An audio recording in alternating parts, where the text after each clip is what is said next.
কোন একদিন পরে কাম করো, কোন একদিন পরে একটু কাম করলাম, কাম না করলেও শান্তি লাগে। চাইছিলাম করতাম না, বাট কিসের কাম এটা? তো ইউটিউবের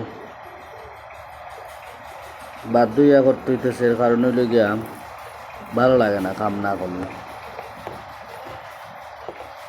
যদিও মোবাইলটা এমন অবস্থায় আছে যে এখন যদি ফোন দেয় এখনই নিয়ে দেওয়ান লাগবে।